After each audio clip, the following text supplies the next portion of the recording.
I share many blessings, family, many blessings to everyone that's watching and those that's going to watch at a later time in this segment. Basically, we're going to continue with the Odus of Ifa, the binary pattern, the cosmic computer of our traditions. So today I'm going to be speaking about a great, wonderful energy pattern known as Baba Okanran Meji. Sakutu ma sakutu, elufeinta, orula rubo, olufina, mofinkabe, mofinkaba, godo ada ifa, godo ibae, alafi sisieko, mokelorie, onakan orimi, afare mokeo, awani moyubabe, iba omo sotum, omo ashe, aba nise, funi ominimi. So before we get into it, I'm going to give you guys a general outline of what the Odu is representing and what I'm going to be presenting. So we're going to understand the dynamics of the Odu in society, in the individual life, in the universe, how it partook in the creation story, and also our existence today. Also, traits and personality traits and psychological aspects of Okanran in a person's life, and also will also teach us about the pros and cons of how this energy influences us and others, and also the energy vortex as a priest, how it affects our outside environment, and without disclosing secrets, what we actually do to nullify the energy so we could transmit the information and it can be clearly understandable, right? So without further ado, in the creation story or the Okanran represents, it's a very volatile energy. It's very chaotic. As an illustration, visualize when the beginning of creation, when the Big Bang hit, right? Everything was in chaos, the elements were flowing, and our planet Earth was just gas. It was not really fully habitable by the animal kingdom, let alone the plants, right? So after a while, out of this chaos, which is very uncomfortable, something wonderful was made. A place that was habitable, right? For all of us to live, for the animal kingdom to be, and for the plant world as well. This is analogous to the human life. There are aspects of our lives or chapters in our life where there's a lot of chaos, a lot of uncertainty, where we question reality, we question God, we question ourselves, we question the world around us. Why me? Why this is going on? And even our questions are exhausted to the point where we cannot find the answers no matter where we go. Okanran says that the person that has Okanran energy, they go to a diviner as a last resort. They don't necessarily believe in this tradition. They don't necessarily believe in the supernatural world or the paranormal, but as a last resort, when they were truly exhausted and exhausted the resources, they go to a diviner for help. Okanran, what is teaching us, this is the moment of a transformation, a transformative process. It's a moment when a person must not doubt themselves. This is the moment where, this moment of uncertainty, something wonderful is brewing. It's a time where a transformation, positive transformation will happen, but they cannot doubt themselves, right? This is similar to the idea of Okanran when he first came to Earth as a human incarnated person. Okanran appeared on Earth in a farmland. As he was walking in the farmland, he saw an antelope that was strapped there, and basically already transitioned and passed away. This is the first animal that Okanran actually saw, the first animal he saw on Earth. Why the antelope? What's the symbolism behind the antelope? What is Okanran teaching us here? Well, in ancient societies, the antelope as a spirit animal encompasses a common message. It says, take action. The door of uncertainty, enter it, and a transformative process will happen. A wonderful evolution will happen. Once we walk into that door, whatever decisions we make, we also have to be accountable to do the inner work and the inner transformative steps that's required for that transformation to happen. Okanran also represents an individual who has an inner turmoil. They don't share it outside to the world. They smile, but inside there's sadness. And there's sad outside, but inside they're happy. It's a psychological defense mechanism designed to push away people from knowing where the thought process is. They appear to be very pensive people, like, they lost in their thoughts, Okanran. But as Babalaos, we already know what is going on in their heads, or their it's like basically their mind is very clouded. They may hear even inner voices, but they're not crazy at all. In human psychology, those inner voices are literally fragments of the person's personality, suppressed in the subconscious mind. In the Yoruba tradition, we call it Ori Inu, the collective unconsciousness, aspects of themselves that they don't want to face, or aspects of themselves they haven't even reflected on yet, right? In extreme cases, Okanran energy, when it's more negative, in our culture we call it Osobo. It's like the yin yang. Erase the positive aspects of energy, homeostasis and balance and harmony. Osobo or Ibigbo is the negative aspects of energy, right? So when it's not fully balanced, these voices that they hear is not only aspects of themselves. From the Yoruba cultural frame of reference, in our culture, we don't only diagnose it as aspects of a person's self, but also their ancestors or ancestral guides that are clamoring for attention because a person perhaps for a long duration of time hasn't given them offerings or hasn't given them attention. In our culture, when we do this, we diagnose them with a ceremony known as Coborelia da. It's basically, we call it Rogación de Cabeza in Spanish. This is what Okanran gave birth to. Okanran, Rogación de Cabeza, what it represents is a homeostasis of the mind to stimulate mental health, harmony, inner peace, and tranquility, to that inner chaos they're going through with these rituals and ceremonies we do in our culture, is to stimulate that peace and harmony that they don't have within themselves. The chaos within themselves is so intense that their attention span is very nil. So if they're in front of the diviner and we're talking to them just like this, you will see their body language. They'll look around, they'll look at this, they'll do that. An diviner that's not so experienced will take it personal and assume that they're being disrespectful to the culture, but they're not being disrespectful at all. This body language or these gestures they're doing is really the inner turmoil they're going through. It's a lot of loudness inside themselves, and they cannot suppress this not loudness. What we do is we respectfully whether cool their heads with certain ceremonies, certain materials we use, will them back to our attention. It's kind of like in modern society when people diagnose people with attention deficit disorder, right? So this is an aspect of that. We literally, Babalaos, what we do, we pull our ears to them, to ourselves though. We pull our ears and say, hey, listen, hey, this is important for you to know. You must understand this. Not in an aggressive tone, but to will them back. Other aspects of our culture, how they grab the attention of the person, from initiation known as the Babal Orisha, Iyal Orisha, which is male Orisha priest, female Orisha priest. I'm a male priest, but I'm initiated into Ifa mystery, so I'm a Babalao. So, a Babal Orisha, thank you for sharing, my brother. Thank you for watching too. Everyone else, thank you for watching, Goddaughter and everyone else.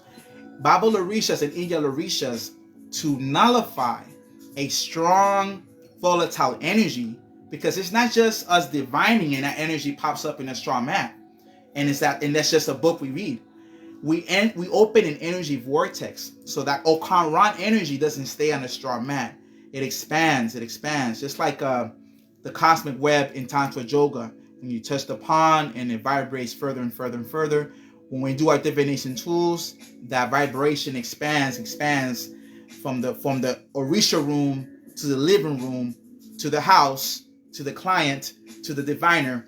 And since this energy is very chaotic, well, what the Santeros do, they divine with something else known as Merelungum de Lungum, cowrie shells. 21. They put it in the gourd of water. They cover it like this. They go to the doorstep of the house. They carefully pour the water out of the door to ensure that the tools are not dropped on the ground. That water represents the volatile force of Okanran so that it stays outside the house. They then carefully bring it back to the straw mat. They put it on the straw mat on the ground like this so that a new energy pops up. and they tell the client to use the left foot and place the left foot on top of it so that the volatile energy does not overwhelm the person's mind and is under them. Other schools of thought, the diviner places his own foot on the gourd on top left leg and does a gesture 3 times on it to ensure that that energy doesn't influence the diviner and affect the way he teaches the divination. That's how strong this energy is. It's so strong that in Ifa, we say this is when Olofin descended to earth. This is when the divine source came to earth to rescue humanity. This is the prayer that we say. We touch our heart and we mention God, Olufina. And we touch the ground because it's sacred. No finkabe, mo finkaba, godo da Ifa. We say that to give honor to God, right? This energy grid, once it's nullified, the physical person is still in chaos. You can see indications of their body language. They have this black in their eyes underneath, bags, and they're very belligerent. They will even argue with the diviner in the middle of the divination. They will insult the diviner. They will insult even the information that's being disclosed. The diviner has to be very careful and not take it personal, because these behavior is not because they're being disrespectful. It's a deeper meaning. This person, you know why they're behaving belligerent and disrespectful? Because in the past, this person was the humanitarian. This person was the volunteer worker. This person was the guy at 1 a.m. picking up the phone and answering questions and helping people out. This person was the one driving miles on end to save their friends. This person was the one sending money to help people out and family members. And now the same exact person is going through a chaotic time in their lives. They call the same people they helped, and those people don't pick up the phone. So if people that knew him for years that he helped don't refuse to help him, why does he think a diviner he just met yesterday is going to care about him? We do care about him, but that's why he's like, diviner, what do you know about me? You don't care about me. People that I've helped for years don't care about me. Why do you care about me? That's why they're being disrespectful. It's not because they hate us. There's psychological problems, emotional scars, and traumas that they're going through. But this is a pivotal moment in their lives of a transformation. Why do I say this? Okanran, when he came to earth, he first saw the antelope in the farmland. The spirit animal of the antelope represents the common theme. Take action. Enter that door of change. Enter that door of uncertainty, and you will transform yourself into a new person. Do not give up hope, because Ifa says, without bad, there cannot be good. If you already went through the bad, apparently you're going to go through the good. This is a transformation energy grid. Why? Because this energy grid also says this. It says, just as coal is pressurized into diamond, or just as sand is melted into fine pure glass, the person will transform themselves into something bigger and better and grandeur, but they cannot doubt themselves. Why do they doubt themselves? Because people of trust have betrayed them. That's why they're so argumentative. It also advises the person to not go to a lot of social events at the time, because this person speaks to the entire world, reveals all his secrets or all her secrets for love, attention, help, understanding, because those he has helped or she has helped who are family and friends have denied them access to help them. So they rely on other people who are strangers. But these strangers, although they have compassion, they're not going to really truly help this person because they don't know him. They don't have no emotional attachment. So they're wasting their time. This is why it says it's time to slow down. It's time to work on yourself for 28 days. Self-awareness, self-love. Why? 28 days is representative of the moon cycle of the moon. In the tradition of Oshaifa, we also have influences from the Benin Empire, Arara, the Bokono, from Matanza, Cuba, who also work with rituals dealing with the moon cycles. Also, there's many Odus, Obesa, that gave birth to the moon. In Okanran Meiji, there's a story known as La Luna Oculta, the occult moon. This particular story says that there was a society of Asian people, Ashe, of Asian people who worshiped the moon and did different rituals with the moon. However, someone of trust disrespected the moon's taboos. The moon was so fragile. Her self-esteem was so fragile that offense made the moon leave the tribe. She went to Orun, ancestral heaven, and lived inside an ancestral cavern, a cosmic cavern, to not deal with people anymore. Just one offense made the moon leave. That shows how fragile her ego was, her self-esteem was. She was gone, and chaos came out of this. Like Socrates says, or Plato, I believe, the night without moon or stars. The time was in total disarray. No guidance. It was darkness. The people sought counsel from Orunmila to see how the moon could come back, because the moon felt unappreciated by those she loved. We need her back. The Ebo ingredients were as follows: a beautiful necklace full of pearls, 16 offerings, symbolic offerings that I cannot disclose live here, and a large, gigantic mirror that was astronomical proportions, right? They placed the mirror on the entrance of this cavern. The moon that was secluded, isolated from the world, no one appreciates me, no one this. She looked at the entrance of the cavern and saw herself for the first time. She saw herself reflected with these beautiful pearl necklaces, and saw her inner beauty, right? And realized the value the moon has, and learned to no longer be codependent on other people's attention, and learn to embrace herself or himself in those 28 days of reflecting in that mirror. Once the 28 days were accomplished, the moon with absolute confidence came out to the world and brought forth the moonlight. That's why Nobesa says, Olodumare gives us light, just like the moon gives us light, right? Or the sun, right? Reflection of the sun. So this also is representative of Okanran's advice.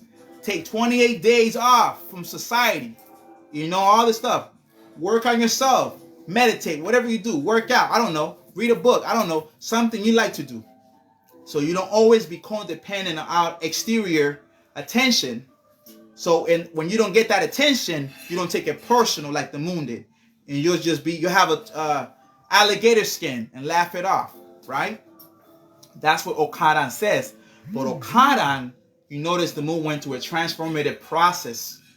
In the same light, Shango, the king of the Oyo kingdom, the warrior king who unified Eastern Yoruba from turmoil and chaos. The king of kings, right, was able to transform himself into a courageous king. Because in Okanran, when he first came to earth, this king, he was a child, very timid, afraid of even the sound of roosters, afraid of the sound of goats. He was very timid and very afraid, trembled like leaves being blown by the wind.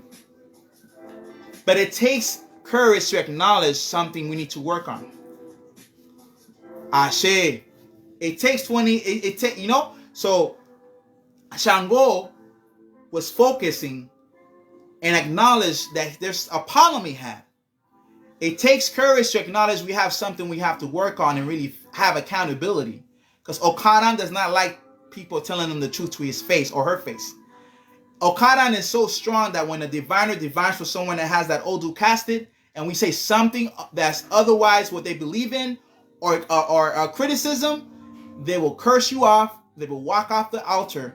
They will be turned off automatically. So because they already have a lot of turmoil. But in this case, Shango was able to acknowledge that he was not courageous. So he sought help from Oromila. When you acknowledge that something needs to be done to help you, and that's the beginning of healing, right? So Shango contacted Oromila for help. Oromila said, what do you need, Shango? He says, I need to be courageous. I need to be brave because I cannot lead the Oyo Empire like this, full of fear and panicking. I got to get that fear out of my heart. So you ready to take action like the antelope, the spirit animal? Yeah, I'm ready. So they did it both. And then the fear that was in Shango's heart left his heart. His eyes turned fiery red like fire. His countenance was strong. His body changed. And when he walked in the empire, people feared him. And he was confident. He knew who he was. He never doubted himself. And he became who he is now, as we know him. Alamofinkaya, Shango Kaiosile. Right? In the same light, we are in that, Okanran is in that stage of uncertainty, not knowing its potential. But once they go to Ifa or a divination system where the Emeregun de Lagun to seek help, is reminding them that they're designed for greatness. Whether it's a man to be a king, a high position in life, or a woman to be a queen or a high position in life, and to work through that inner work for transformation in their lives. Okanran also is a person that is also sleep deprived, right? And it also the reason because they have a lot of Egun spirits influencing their thought process, and they require attention to the ancestors. In the body corpus of Ifa, we have a traditional story related to this idea. There was a son of a king, right, who passed away, and the father was an elder already. He told his son before he passed away, remember to give offerings to your ancestors. That's part of our legacy. That's part of our culture. I'm sorry I wasn't there. You were born. You were born when I was already an elder, so I didn't have time to train you about the culture. And your mother's an elder now, so she doesn't have the time and patience to teach you. But remember about Eshu Legwa. Remember about the ancestors, and things will be great. Because you are meant to be the next king after me. But in order for you to rule, you must acknowledge your ancestors. He was too young to understand the significance and importance of that advice. He only saw the physical plane. I'm going to be crowned. I don't have to do anything. It's a wrap. Unfortunately, he did not give honor to his ancestors or give offerings or to Eshu at all. The moment that he was crowned, he didn't even get to enjoy a week of his empire because by natural causes, he transitioned into the ancestor realm. And his younger sibling, for some apparent reason, was more respectful and understanding of the customs, or maybe by visually seeing his brother, right? So he gave honor to his ancestors and was able to live a long time, right? This is associated with the idea in Okanran. It says to give asistencia legum. In our culture, in Espiritismo, in Egun, we say assistance to the ancestors. How do we give assistance to the ancestors based on this Okanran recommendation? It says with 2 cups of water, one out of rainwater and the other out of faucet water. What's the symbolism behind the value behind the rainwater and the faucet water? Well, the rainwater is a strong influence in the Odu Okanran Meiji because there was a time in the earth where there was a lot of famine and the crops were not growing. Remember, Okanran not only represents an energy pattern, he also represents the farmland, the vegetables, the crops, productivity, fruits, vegetables. But if there's no rain, which is important, this will not be produced. Thanks to the Awo Akuko, that was his name, he did this certain ceremonies and incantations for the rain to show up, and it rained for 3 days, and progression came in a person's life. This is why when we go asistencia egum with a cup of water, of rainwater, it represents the ancestors giving us prosperity when there's scarcity, helping us out in development, right? Also, when we talk about the faucet water, This is related to an ewe or herb associated with the Odu Okanran Meiji, which is as follows. There's a herb known in Spanish as Janten. In scientific terms, I have my notes here, is Planango Mayor, right? Major, Planango Major. This Janten is related to two deities. One, Obatala, and the other, Odudua. Right? So, these deities represents peace, represents also, Odudua represents ancestral renovation and harmony. So this is for the ancestors, the faucet water, right? Because this is where that herb is produced around faucets and irrigation systems. That stimulates peace, harmony, the ancestors with the faucet water, and the rainwater stimulates prosperity. That is the esoteric meaning behind those two types of waters in the prescribing the Odu Okanran Meiji, right? But also in the physical human body, it could also suggest a person could have issues in their legs and stomach, or stomach and throat, because this is where Okanran gave birth to the idea of communication, of human beings communicating with one another. This is what Okanran doesn't communicate. And if it does communicate, it's a lot of negativity. This affects the throat area with sickness, even the stomach with a lot of resentment being hidden. This is why the Ewe Janten is designed to help with stomach and throat area as well. So all of this is also scientific. It's not just stories, right? That is not relatable to our life and existence, right? Okanran Meiji is very interesting because Okanran also represents a person that could, smile, but they're not truly smiling within. And a person who is sad, but really they're happy. These are defense mechanisms. It's very complicated with Okanran Meiji, right? So let me check here to assure that everything associated with Okanran has been stated. Asheo.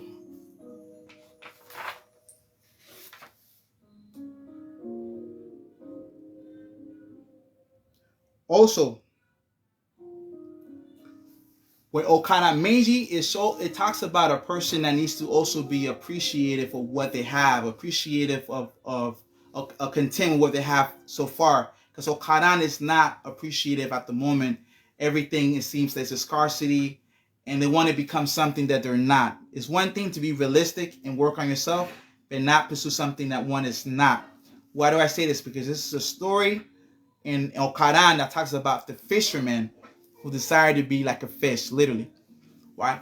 So this fisherman was fishing, and as he was fishing, he spoke to, to God, to the universe, hey, I want to become a fish, literally transmutating to a fish.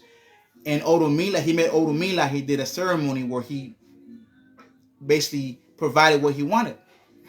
So before this transformation happened, he noticed that there was a turtle being abused and kicked by the youth, right? So he defended the turtle. Ashe, tu sabes. And then so basically when that happened, the turtle he met was very thankful for what this person did, defending him, and said, I will give you the power to live in the water just like the fish. And he was like so happy with it, stoked. So he went in that world. He met significant others, someone that could really, someone of his liking. He was given fine linen made out of gold and pearls, his sandals, everything was great. A great transformation in his life. Clothing, his life, wife, all that good stuff. But however, his arms became fins, his feet became fins, flaps. So he was not able to truly enjoy these blessings because he was something he was no longer was in the past. If he was still human, he couldn't enjoy that. But it talks about patience, having the patience for a legit transformation to happen, right? This is very, very, very interesting because once again, as my brother was mentioning, as the dark Odu, because this is also represents a feminine energy, right? This is Okanran, where there's extreme darkness in a person's life. And in the Osha tradition, when they drop the Dilogun, there's only one cowrie shell open and the rest are upside down. In other words, the rest is darkness and there's only one above. This means there's only a minute spark of light in this complete darkness in the person's life. A glimmer of small hope. By the time, as my brother said, by the time they go to a person's help, if they have Okanran Meiji, they have exhausted our sources. They have given up hope, even suicidal thinking, very negative thoughts. So it's very delicate dealing with a person or even an energy grid reflecting Okanran Meiji. We have to be very understanding, very understanding. Ashe Buru Sheshe. Yeah, because Obara Meiji, Ella Bara, Ola Bara Kikate, Fuyi Kikate, also has an association with the deity Shango. The creation, even in certain traditions and certain manuscripts, even of the Asian pyramids, right? Something out of nowhere was created in structure, but to get to this structured aspect of our lives, a lot of destruction happened. And Okanran has that same influence in our tradition, right? So it's a period of inner work, inner reflection, right? Inner work, inner reflection. That's what this energy grid is highly stressing. Also with Okanran in society, the person has to be careful what they purchase. It has to be from convenience stores or some reliable source, because Okanran is also surrounded by theft, betrayal, treason, where they could purchase something and it's actually stolen by somebody else, and then they could have problems with the judicial system. Okanran also has, without the respect to the artist that passed away, right, the artist that was killed 2 or 3 days ago, it has this type of predictability stating that the person has to be careful in outside events, because even death is lurking around the person, and they have to be very careful with that energy grid, because this is associated with a traditional story in Okanran when a son was about to be murdered and killed. It was revealed in the diagnosis. The mother who saw this prediction quickly did a bow or ceremonies to save her son. And we cannot predict how death will manifest, but in this particular story, death was going to come through a bite of a boa snake in the son's life. So she did the offerings to Eshu Legwa, she did the offerings to the ancestors, she did the Ebo, and she peacefully fell asleep after the Ebo was accomplished. And somehow the boa snake was creeping in the house to have access to the room of her son. But since the Ebo was performed, Eshu was guarding, protecting the house, and destroyed the boa snake. It's a big stone that fell from the ceiling, boom, and killed the boa snake. When the mom woke up, she was shocked, and she was grateful to Ifa and also to the energy grid Okanran, where we saved them. Ashe.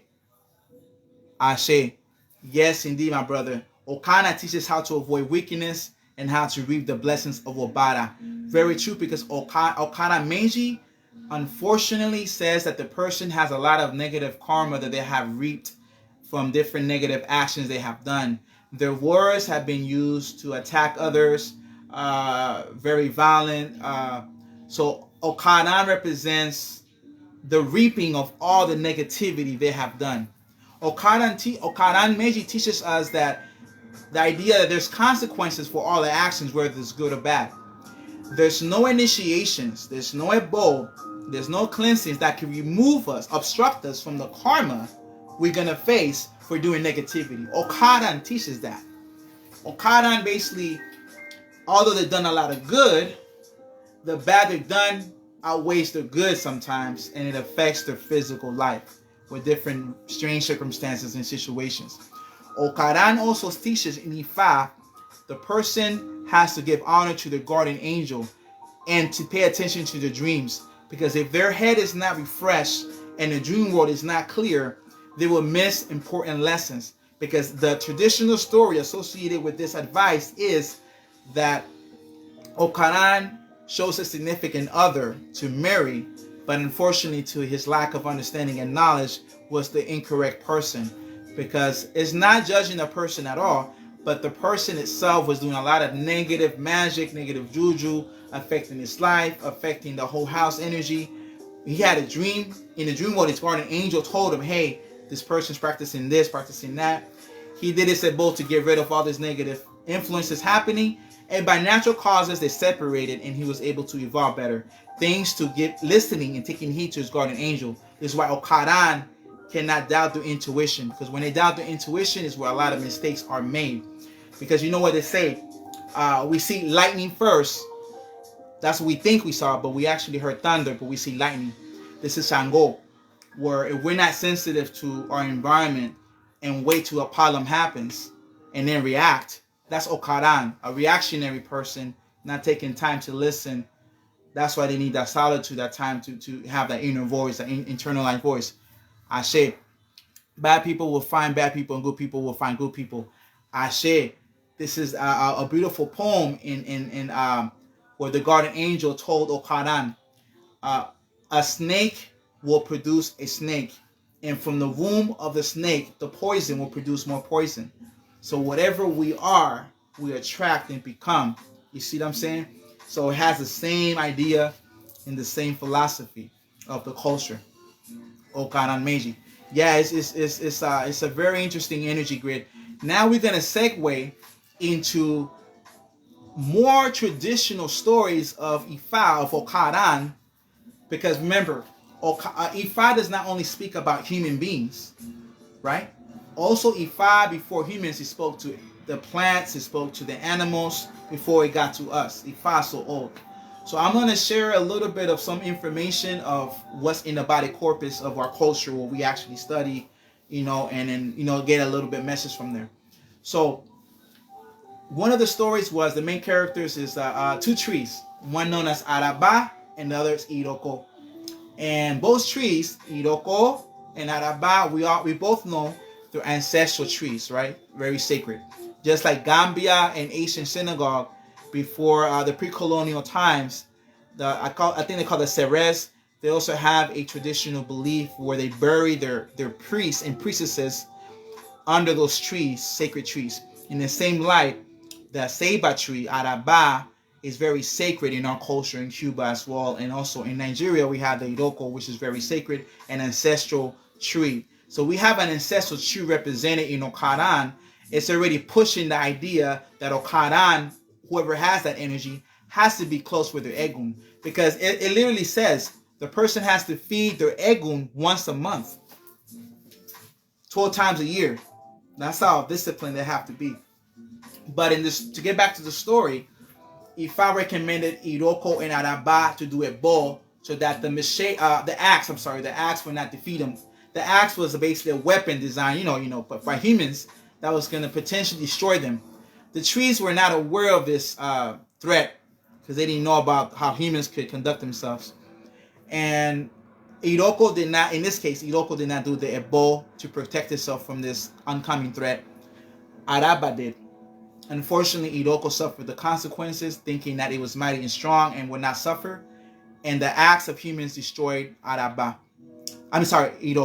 And Araba was saved. And Araba said, thanks to Okanran's advice, I was able to be saved and rescued.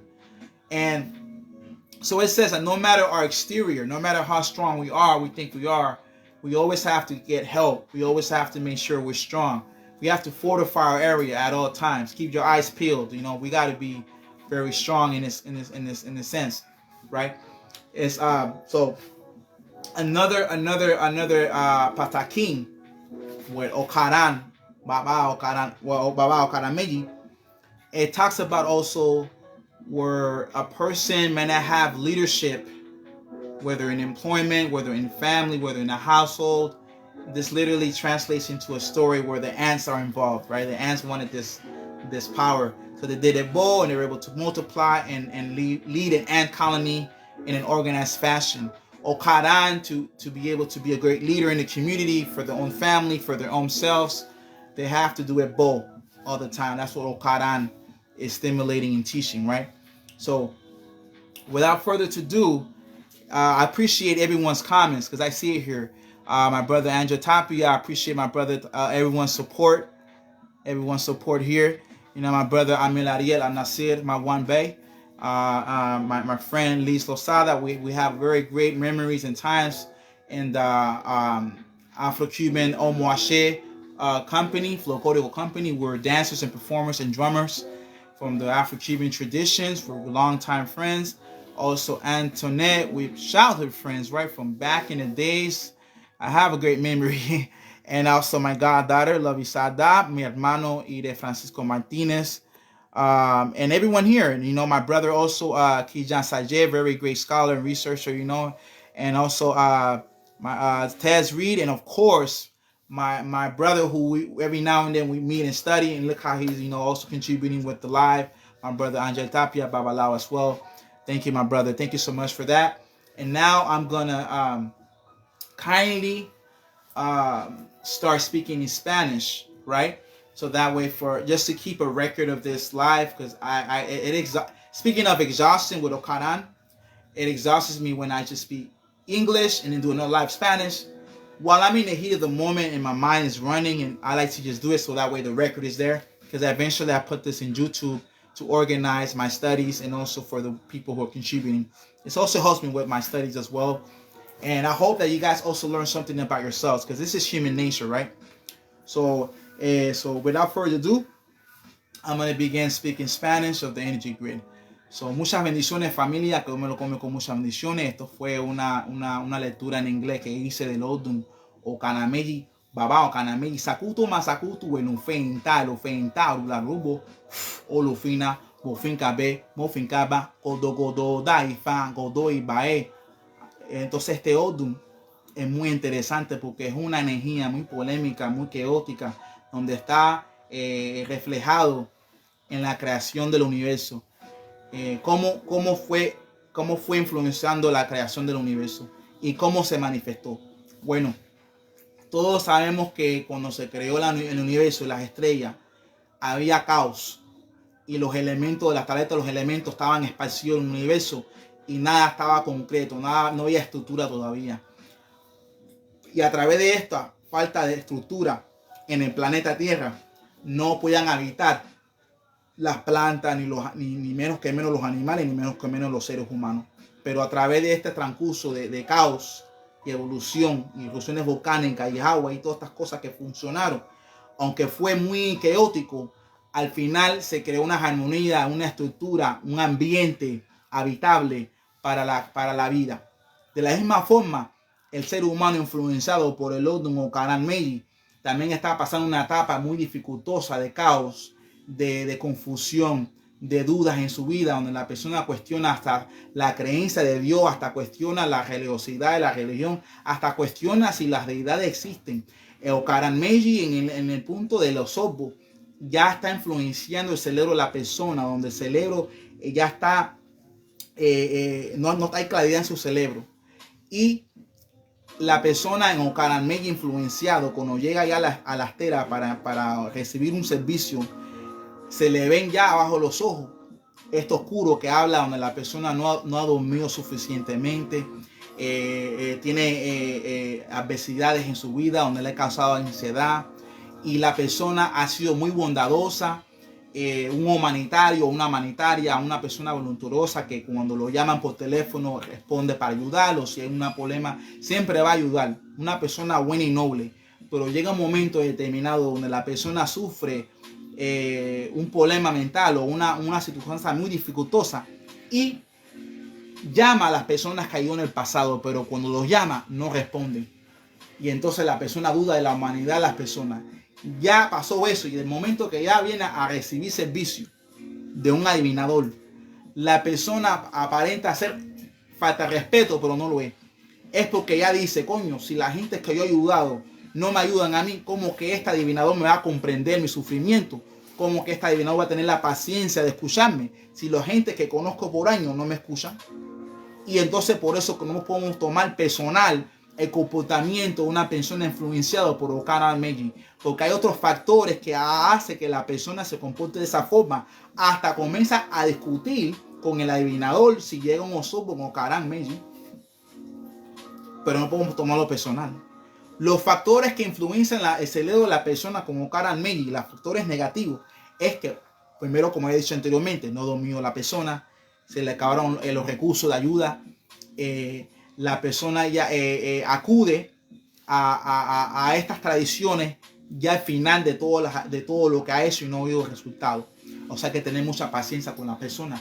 Tenemos que entender que la persona tiene una trayectoria social en su vida de abundancia que ha ayudado a mucha gente, pero llegó un momento determinado donde las personas que buscó la ayuda no lo pudieron ayudar.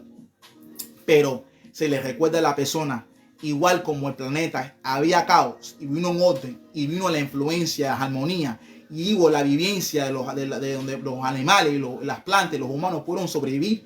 Igual en el caos que tú estás viviendo, no pierdas la fe, porque estás en un momento determinado. Con paciencia vas a ver una evolución, una transformación positiva en tu vida que te va a transformar a una evolución positiva. ¿Cómo me explico? Bueno, esto está relacionado en Okanran Melli. Cuando Okanran Melli bajó a la tierra, reencarnado en el planeta Tierra, llegó a una granja y vio ahí en esa granja un antílope en una trampa, que eso dice los documentos. Y obviamente ese antílope espiritualmente representa un mensaje colectivo que dice: toma acción en tu vida, entra en esa puerta y no dudes, esa puerta de transformación, y no dudes de quién tú eres y busca esa salvación. Esta energía representa transformación. ¿Por qué me refiero? Transformación positiva, si no duda de uno mismo. ¿Por qué? Porque hay un camino muy interesante que habla donde Shango, cuando vino a la tierra, que le dicen Okanran Melli, que ahí que vino, pero era un niño con mucho miedo, le tenía miedo al canto del gallo, le tenía miedo al sonido del chivo, o sea, temblaba como una hoja. Y Shango tuvo que reconocer su fallo técnico. Dice: coño, pero yo, para ser el jefe del imperio, yo, conocer a grande, yo no creo que ahora reúno las condiciones para tener esas virtudes, para yo reinar en Hoyo. Necesito ayuda para quitarme esa intriga que tengo yo, esa flojera que tengo yo que no me cuadra. Orula, por favor, ayúdame con esta problemática que tengo yo, porque conocer a grande este problema no lo puedo tener todavía. Entonces hay que reconocer algo. Okanran tiene que reconocer que necesita ayuda, porque el momento que lo reconoce, viene la solución y viene la salvación del personaje. Porque aquí fue cuando Romila vino: oye, no es lío, yo te voy a ayudar. Le entregó 101 tanes. Ceremonialmente hizo un ceremonial que no lo puedo divulgar aquí en público. Y funcionó con Shango, donde hubo una transformación en los ojos. Se fueron fuertes, una transformación en su astralidad. Y todo el miedo que tenía, toda esa penca del corazón se le fue. Y cuando caminaba en el imperio de Hoyo, la gente lo respetaba, le decíamos Furibale, Shango, que algo sí, la mofincaya. Esto representa que el que tenga Okanran Melli también tiene el potencial, si es hombre, ser un rey, o tener una gran posición y no dudar de él mismo. Si es una mujer como Okanran Melli, le está diciendo que ella tiene una gran potencial de ser grande y no dudar de ella misma. Pero tiene que buscar ayuda, porque si no busca ayuda, se va a quedar ahí estancada o estancado y no llega a evolucionar, como lo dice el Lodun Okanran Melli. Porque Okanran Melli está hablando la gran oscuridad, la oscuridad sin la luna y sin la estrella, la oscuridad de la ignorancia de quién es uno, la oscuridad de no elegir un camino adecuado, la oscuridad de estar perdido en el monte, como lo hizo Okanran cuando Okanran estaba perdido en el monte. Y como lo dice, el camino del que se llama la luna oculta, porque aquí Okanran lo está diciendo a la persona: es tiempo para reflexionar y buscar un tiempo adecuado por 28 días, dedicártelo a ti mismo, con educación, con meditación, con refinarte, entenderte tú mismo o tú misma, amor a sí mismo, como hizo Juan Hermoso, abrazarte, ¿verdad? Porque la persona, cuando se le habla, Okanran tiene tanta presión que no escucha, porque está atormentado, está atormentada, no porque no quieren faltar al respeto. Por eso que en la olla, el babalorisha o el babalorisha italero, él reza Okanazode o en Okanatonti, ¿sabes? Y le hace así, dale, ponga atención. No para reírse de él, es porque dentro de su interno esta persona, este personaje tiene una voz interna que lo tiene atormentado o lo tiene atormentado.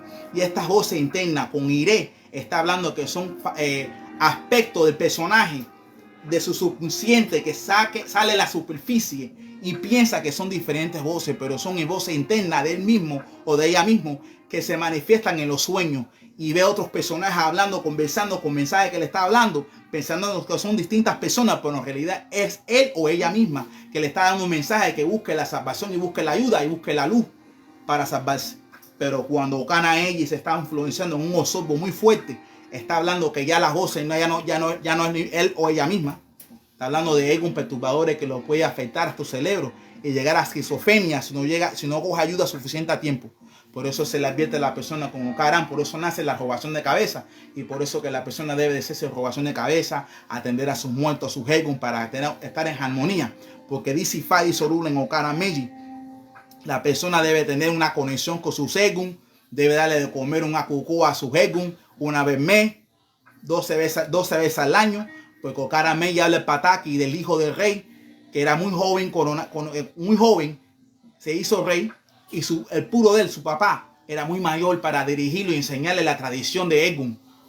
Y su mamá, su hija, era muy mayor para funcionar y enseñarle a ese hijo que nació la religión.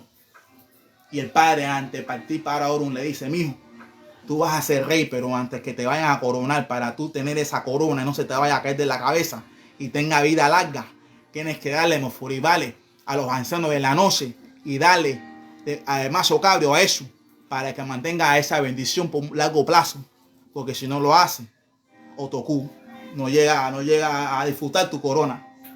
Pero el chamán era muy joven y no comprendía cómo las dimensiones espirituales influenciaban las dimensiones del mundo terrenal. No comprendía porque él miraba la evidencia. Coño, si ya la corona está en mi cabeza, yo por qué necesito ser el vos si ya yo estoy ya coronado. Y estas tradiciones viejas antiguas yo no lo voy a hacer. Si yo soy joven, nueva generación, a mí no me cuadra hacer nada de eso. Eso no se ve reflejado en la generación nueva de hoy, de nosotros. Bueno, hay que mantener las tradiciones viejas de nosotros, de nuestros egos, nuestros mayores religiosos. Él no lo hizo. Desafortunadamente, no sobrevivió un largo tiempo en su coronación de rey. Pero tuvo un hermano más jovencito, pero más sabio, porque sí escuchó el consejo de sus mayores. Hizo el bo y pudo coronarse por largo plazo. Por eso recomienda a la persona darle ceremoniales a Egun, porque Okanran Melli habla netamente los dos árboles, el Iroko y el Araba. Que sabemos que en el Araba la ceiba es lo que es el árbol ancestral de nosotros, nuestro legado, y Iroko es el árbol ancestral de los nigerianos. El factor común es que los dos son de Egun. Y también fuera del contexto de nuestro legado, en Senegal, ¿no? En Gambia, son lugares antes que la religión musulmana predominara sus creencias. Habían sacerdotes que le llamaban los serés. Y esos sacerdotes los enterraban en un árbol sagrado y ahí le daban pleitesía y respeto. O sea, estas tradiciones eran miles de años atrás. Y llegó a Cuba también y también se mantiene en Nigeria hasta el día de hoy. Pero habla que la humildad, reconocer nuestros errores para que haga una transformación, como lo reconoció Shango. Pero también le advierte a la persona, el personaje, tomar 28 días de reposo y atenderse el mismo, como hizo Juan Enoso, quererse el mismo, quererse ella misma. ¿Por qué? Porque aquí esto está relacionado con el ciclo de la luna, los 28 días de la luna, porque hay un camino, un canamí que se llama la luna oculta. En el camino de la luna oculta el pueblo adoraba a la luna y le daba pleitesía a la luna con amor y respeto. Pero hubo un hermano ahí que le faltó el respeto a la luna, destruyó todas las telas que había decorado la luna, y como la luna tenía una autoestima muy fuerte y como su ego era muy sensible, por esa menor ofensa decidió pirarse, irse de ese pueblo y se fue para el cielo, en una cueva en el cielo y aislado del mundo. Y ahí surgió una oscuridad intensa, que eso representa a Okanran, la oscuridad en el personaje de la persona, la oscuridad de la ignorancia que no se comprende, la oscuridad de estar perdido, no sabe lo que va a hacer, y la oscuridad que no encuentra la luz. Porque también yo no soy santero, vitalero, pero los vitaleros cuando hablan de Okanran, todos los caracoles están boca abajo de la más, solo uno solo está boca arriba, que representa la mayoría de oscuridad, y una luz chiquita quizás todavía de esperanza, de iluminación. Igual la influencia esta que estaba en la oscuridad, porque la luna se veía pirado. Había caos y el pueblo decía, coño, ¿qué vamos a hacer? Porque no le demostramos el amor y cariño que merecía la luna. Porque la luna se sintió traicionada por gente que confiaba y gente que había ayudado, le faltaron el respeto.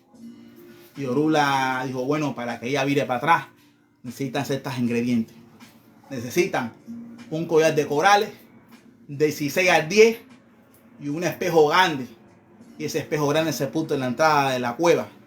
Y la luna, después de hace mucho tiempo no querer andar con el pueblo, se miró su reflejo en esa puerta y dijo, coño, qué lindo está este collar de corales. Y como me veo, ya comenzó a aceptar su belleza internamente. Paró de depender de las acciones de otras personas para reconocer su valor. Y cuando reconoció su amor que tenía interno, salió al mundo y dio su luz. Como lo hizo Besar. ¿Me entiendes? Como Olofin ilumina a todos, igual como la luna los ilumina, ¿me entiendes? Entonces igual eso es lo que refleja el personaje que tiene que ser como la luna, darse el amor que necesita y esas cosas.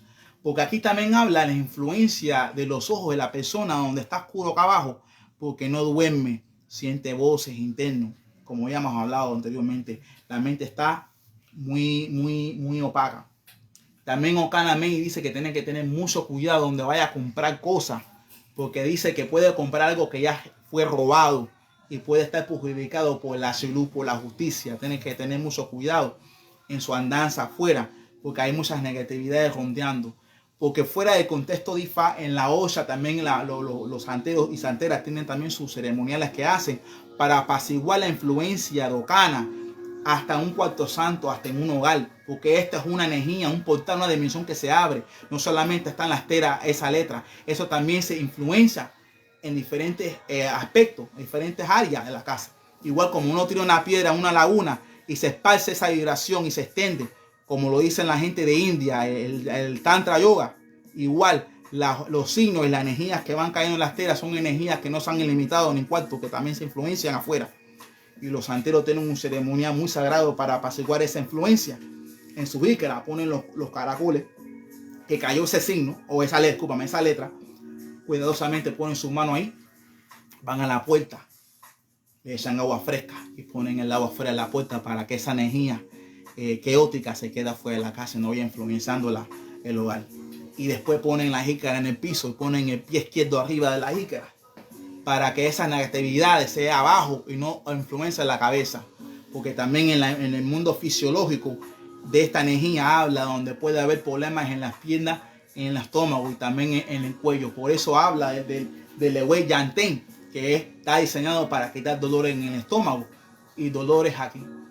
Que eso también es esas hierbas también surgen en las pilas de agua. Igual, esto también representa un consejo de Egun, Indisi Fa y Sorula, que también se le da asistencia a Egun al muerto con dos vasos. Uno con vaso de lluvia, el otro con vaso de agua de la pila. ¿Qué representa la lluvia y qué representa el agua de la pila? Bueno, la lluvia representa Okanran y la prosperidad, porque acuérdense que había un camino donde había escaso. Acuérdense que la granja representa Okanran y la agricultura, los llames creciendo los vegetales, pero cuando no llueve no hay nada produciéndose, pero ahí fue donde Aboa Cucó y Sebó y vino la lluvia, llovió por 3 días seguidos y ahí vino la prosperidad gracias a la lluvia. Por eso que también esto representa el servicio de asistencia a Egun, que se le pone agua de lluvia para que esos Egun le traigan la prosperidad. Y cuando hablamos de agua de la pila, esto es reflexionado a también esa hierba que nace Yantén en la agua de pila, que representa Otutuba, representa Obatalá, representa la paz y representa la prosperidad y el equilibrio y la tranquilidad que Okanran está buscando, porque Okanran está atormentado en su cabeza, ¿me entiendes? De mucha presión, de muchos problemas que ha pasado. Pero no se le puede juzgar a Okanran Meiji. Esto representa la gran oscuridad, la oscuridad sin la luz, sin la luz, sin la estrella, sin la luna. Y la esperanza de Okanran es que va a haber una gran transformación en su vida, no puede dudar de eso. ¿Me entiendes lo que está hablando ahí? Ahí es lo que está hablando Okanran. Y aquí donde también Okanran, aquí donde bajó Olofin en la tierra para tratar de ayudar al mundo. Porque estaba en candela la cosa, ¿me entiendes? El Elohim bajó Olofin a ayudar. Por eso tocamos nuestro corazón y decimos Olufina y le damos respeto a la tierra para darle Mofuribale a Olofin. ¿Me entiende? Ese gran orden lo que está hablando. Pero bueno, esto lo estoy diciendo en español para que también quede ahí archivado en inglés, en español, para que las personas más o menos comprendan la belleza que representa nuestras tradiciones. ¿Me entiende? Es una gran influencia esto. Y también tienen aquí donde, como había hablado otro hermano, que Okanran el karma que la persona ha hecho, o sea, cosas negativas, lo está en su vivencia actual en Okanran. Todas las cosas negativas que ha hecho. Esto es lo que representa que estamos la enseñanza es que no importa cuántas iniciaciones hacemos, no importa cuántas Sarajevo hacemos, cuánto es vos, si hacemos algo malo, al final el karma va a llegar. Pero bueno, si uno vive ese fuego y se porta bien y se alinea a su destino, la influencia, la bendición de otra energía, otra dimensión que es Baba o Baramei, lo va a comenzar a vivir. ¿Me entiende lo que habla ahí? Como dice mi hermano, ¿me entiende? Pero bueno, no lo voy a hablar mucho. Ahí le dejo, ¿me entiende? Pero bueno, que Dios me los bendiga y me lo come con muchas bendiciones. Si hay cualquier cosa ahí que quieran saber o un aporte, cualquier cosa del orden o Okanran Melli, me lo pueden ahí decir. Pero bueno, que Dios me los bendiga. Gracias por tomar el tiempo de escuchar, porque es lo que quiero hacer. Algo que nos enseñe algo bonito de la humanidad. Porque hay personas que quizás hayan esa influencia de Okanran Melli.